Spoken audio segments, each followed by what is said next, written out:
Okay, so we just got in this handpan that's made in China, and I'm interested to see what it's like here.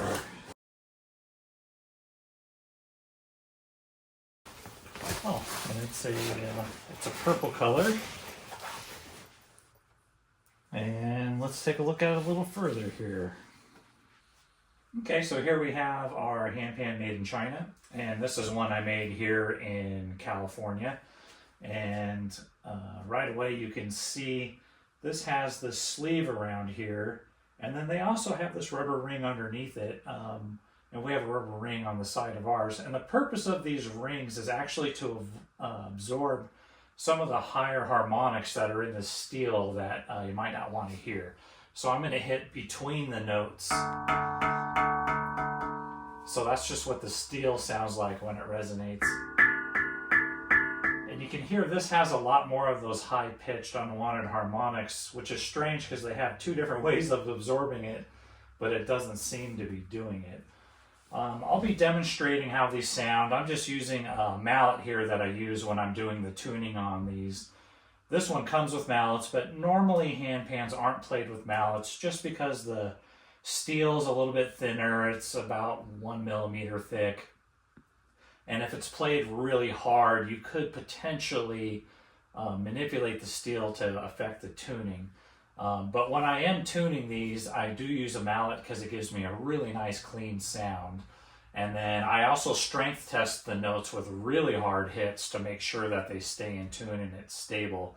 So I'm just going to be playing these gently and we'll see what they sound like. Here's the center ding. Both of these are tuned to a D minor scale, with one difference. This has a B flat, and I'll explain why that could potentially be a problem too. But we'll start with the lowest note, which is D3 here in the middle. And you can hear with this one that there's a bloom, and the bloom is when harmonics are shared between notes and they excite each other and support each other in their sound. And you have to have really tight tuning for that to happen.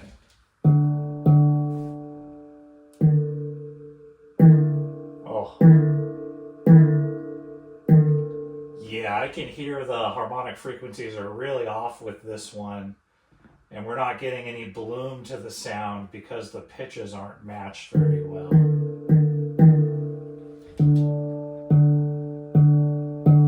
I can hear the duration of the sound is longer with that. You call that the sustain.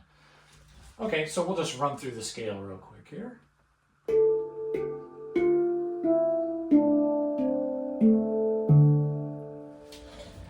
Try this one.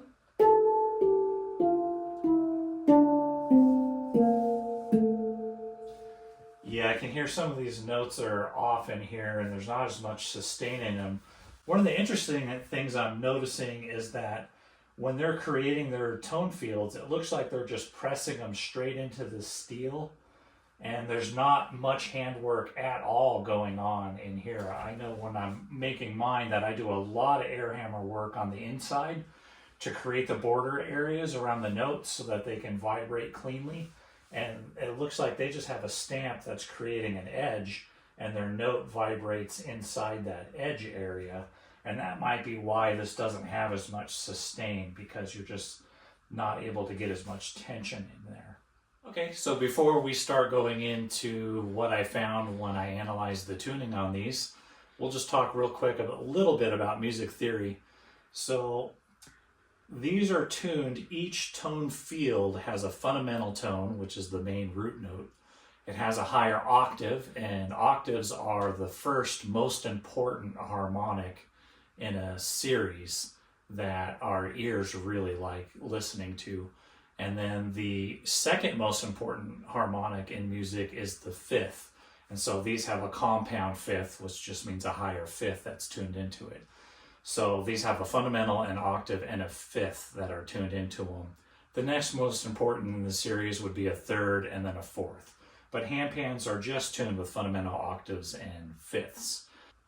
Okay, what I'll do next is I'm going to go analyze these with my tuning software, and we'll see what the harmonic ratios are between the fundamental, octaves, and fifths. Okay, so the first note we're checking here is going to be the A3. And what I have up on the screen here is this is looking for just the fundamental A3, and this is the octave, which is A4, and this is the compound fifth, which is going to be E5. Oh, wow. Yeah, so what we're seeing here is the fundamental is negative about 15 cents from 0, and the octave is plus 20, so those are very far out from each other. And then I'm going to hit the fifth here. The fifth is plus 5 from 0, which isn't too terrible, but the octave being very far off from the fundamental is definitely going to cause a problem with the harmonics. Okay, so next we're going to be doing the C4 note. This is our fundamental. There's our octave at C5. And this is the compound fifth, which is G5. And we're seeing the fundamental at negative 19 about. The octaves around plus 9. Let's see where the fifth is coming in. Fifth is plus 3, which is pretty close to 0, but the octave and the fundamental being separated by about 28 cents is pretty far out there, so we've got a problem with the harmonics on that note as well. Okay, now for comparison, this is one that I just recently tuned. We're going to be checking the D4 note. So there's our fundamental, octave, and compound fifth. And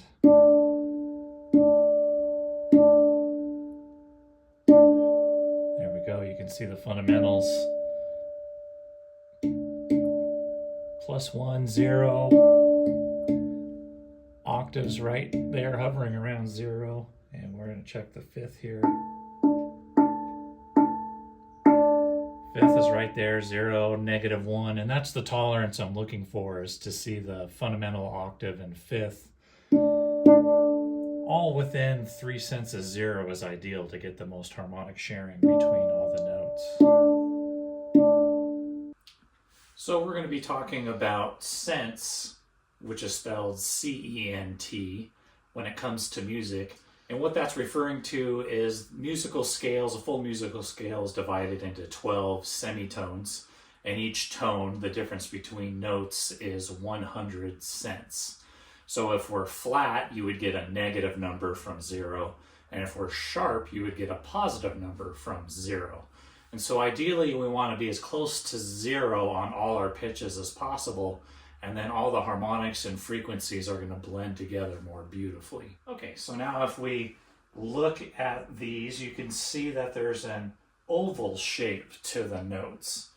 And what that's doing is there's a main vibrating area of the whole oval, which creates the fundamental.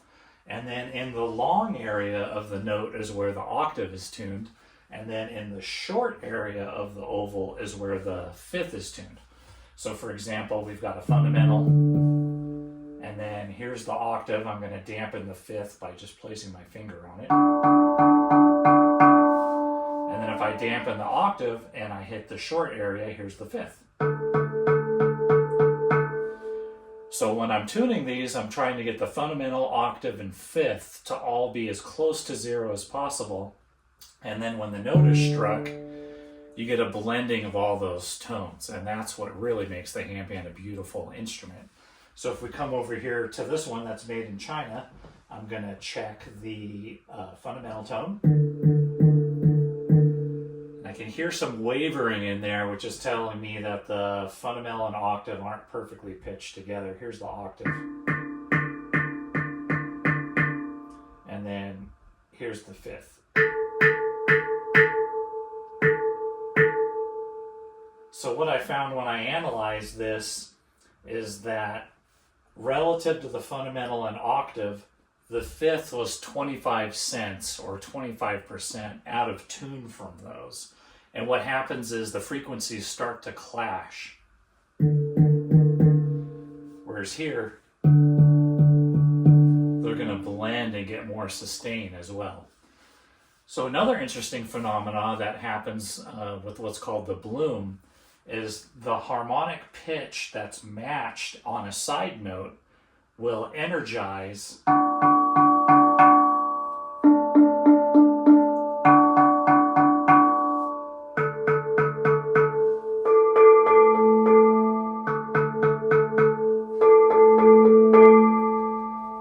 You can hear that little extra bloom when I strike this note.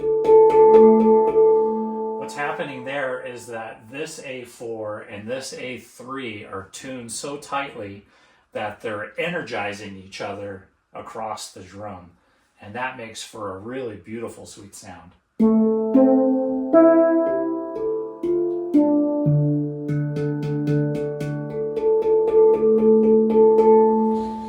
on this one,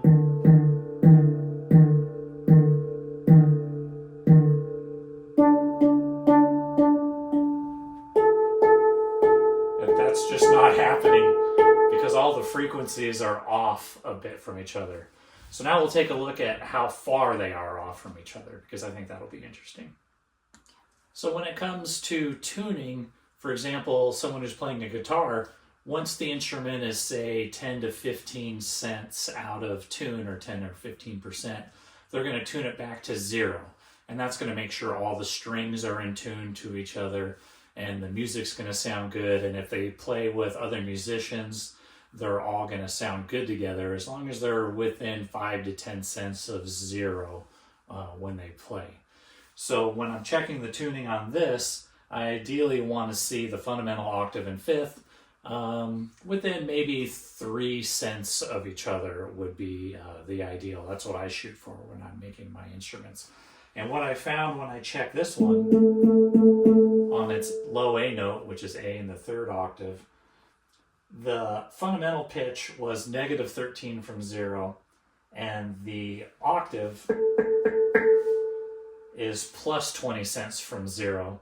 So that puts them 33 cents apart from each other. So there's not going to be harmonic sharing happening when they're that far apart from each other. And the 5th was actually tuned to 0, so the 5th is fine, but the octave being off is what we're hearing, kind of a little bit with the wavering that's going on there. And then they've got a B flat note on here. And the reason I don't have a B flat on the instruments that I make is there's something called a Helmholtz resonance, and that relates to the body of the instrument. So any vessel size that a musical instrument is made out of has an internal resonance. And if you put a note on it that is the same pitch as that internal resonance, they're going to fight each other and have a little bit of a wavering tone. So for these, that note is around B or B flat. So I like to skip over that note when I can. On this one, they actually have the B flat note on here.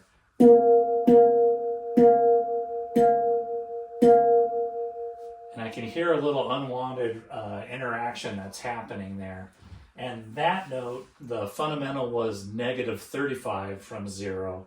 The octave was plus 3. So that puts them about 38 cents apart, which is pretty big. And then the 5th was negative 7. But another phenomenon that happens is when you have two notes that are 100 cents apart from each other, or one semitone, they're kind of close in pitch. And so they tend to fight each other and create an internal resonance or pulsing that happens. And that's another reason I leave the B flat off, because if it was maybe all the way across the instrument from its closer note, which is A, you could get away with it. But when you put them right next to each other, there's so much energy happening in those tone fields. You can hear that pulsing, that wah, wah, wah, wah, that's happening.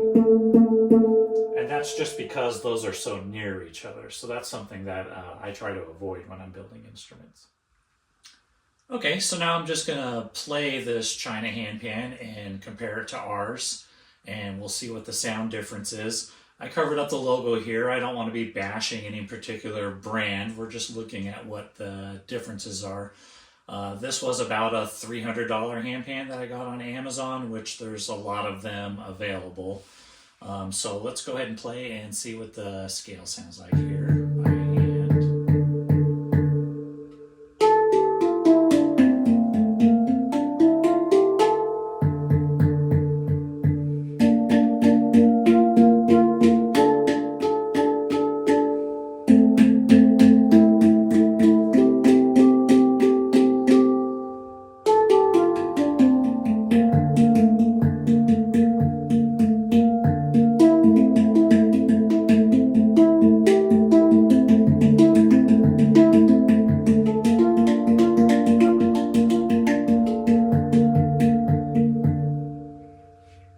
Yeah, so I think maybe for a beginner or someone who's looking for an entry level, low price point instrument, this is okay, but the tuning is definitely off over the whole instrument. And anyone with a musical ear or is looking for a little bit higher quality, I think this would be something you might get frustrated with over time, especially that center ding.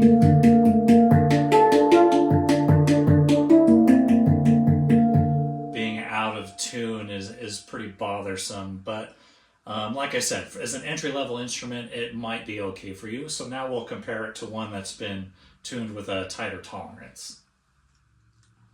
So here we have one that I tuned here in our shop. It's got a tighter tolerance of about 3 cents over all the notes.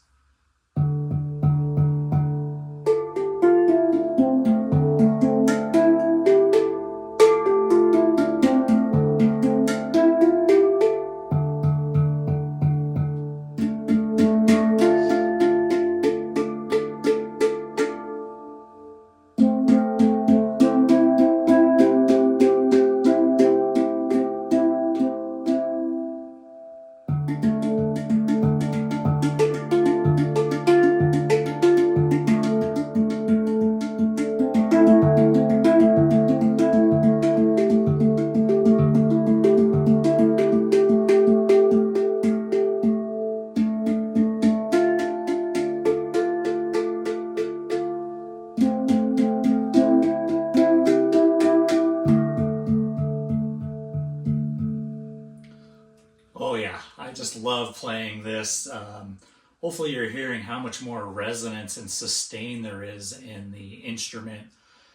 To bring these into existence, it takes hours and hours. It takes me a whole week of tuning, just getting the pitches right. What I find is when I'm tuning it, I'll do each note fairly closely, and while I'm working on one note, the other one might be driven just a little bit out of tune from the tension that changes in the steel. And so what I have to do is go around the instrument again and again, bringing all those tolerances tighter and tighter and tighter. And then I also make sure that they're very stable. So I'll do some hard hits to the notes to make sure it's staying in pitch when it does get hit hard. And getting all those frequencies really tight together just really helps with that bloom and sharing of sound. So I understand there is a place for the China drum where they're just stamping the notes, doing very minimal tuning and just getting them out the door to people at a very low price. But to really get the tuning tight and accurate, there's just no way around it. It takes a lot of hours to get there. So I hope that this helps explain some of the differences that you can find between a mass-produced China drum and one that's handcrafted here in the USA.